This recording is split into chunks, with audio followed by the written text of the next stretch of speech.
Share and subscribe DTV for you. Share and subscribe. జాతీయ మాల మహానాడు ఆధ్వర్యంలో జరిగే రాజ్యాంగ రక్షణ యాత్రను తెలంగాణలో జయప్రదం చేయాలని కొత్తగూడెం మాల మహానాడు అధ్యక్షుడు పూల రవీందర్ పిలుపునిచ్చారు. కొత్తగూడెం హెడ్ ఆఫీసు సెంటర్లో గల SC/ST కార్యాలయంలో జాతీయ మాల మహానాడు ఆధ్వర్యంలో ఏప్రిల్ నెల 2వ తేదీ నుండి 8వ తేదీ వరకు తెలంగాణలో జరిగే రాజ్యాంగ రక్షణ యాత్ర వివరాలతో కూడిన కరపత్రాన్ని ఆవిష్కరించిన అనంతరం పూల రవీందర్ మాట్లాడారు. ఈ కార్యక్రమంలో జిల్లా మహిళా అధ్యక్షురాలు బడికల పుష్పలత, ఉపాధ్యక్షురాలు గంధం కల్పన, టౌన్ అధ్యక్షులు Gidla Shyam Kumar, town general secretary Ravi Kiran నాయకులు పాల్గొన్నారు. జోహార్ డాక్టర్ బాబాసాహెబ్ అంబేద్కర్. జై భీమ్,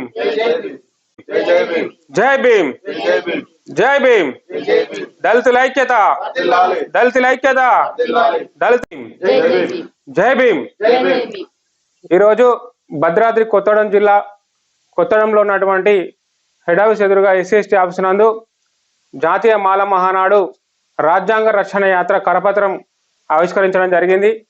ఈ యొక్క కరపత్రం ఆవిష్కరణకు జిల్లాలో ఉన్నటువంటి ప్రతి ఒక్క వచ్చిన మాల సోదర అందరికి కూడా ధన్యవాదాలు.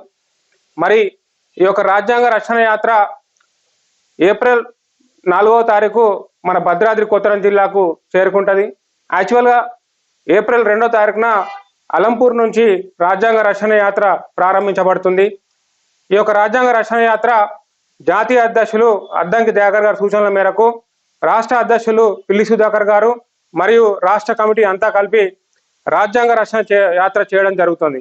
ఈ యొక్క రాజ్యాంగ రక్షణ యాత్ర ఎందుకంటే రానున్న కాలంలో మన దేశవ్యాప్త ఎలక్షన్లలో బీజేపీ పార్టీ 400 సీట్లకు పైగా గెలుచుకున్నట్టయితే రాజ్యాంగాన్ని మారుస్తానని చెప్పి మనందరినీ బెదిరియడం జరుగుతుంది. వారిని మన ఓటు హక్కుతోని బీజేపీ పార్టీకి, మతతత్వ పార్టీకి మనం ఎంతైనా బుద్ధి చెప్పాల్సిన అవసరం ఉన్నది అని చెప్పి ఈ యొక్క రాజ్యాంగ రక్షణ యాత్ర ద్వారా ఉన్నటువంటి దేశంలో మన తెలంగాణ రాష్ట్ర వ్యాప్తంగా రాష్ట్ర ప్రజలందరికీ కూడా తెలియజేయడానికి ఈ యొక్క రాజ్యాంగ రక్షణ యాత్ర చేయబడుతుంది. మనము రానున్న ఎన్నికలలో బీజేపీ ఇతర పార్టీలకే ఓటు వేసి మన యొక్క రాజ్యాంగాన్ని కాపాడుకోవాలని చెప్పి ఈ యొక్క సందర్భంగా విజ్ఞప్తి చేస్తున్నాం. ఈ సందర్భంగా మనం ఈ రోజు భద్రాద్రి కొత్తగూడెం జిల్లాలో ఉన్నటువంటి ఈ యొక్క హెడ్ ఆఫీస్ నందు కరపత్రం ఆవిష్కరించడం జరిగింది. జై భీమ్, జై జై భీమ్.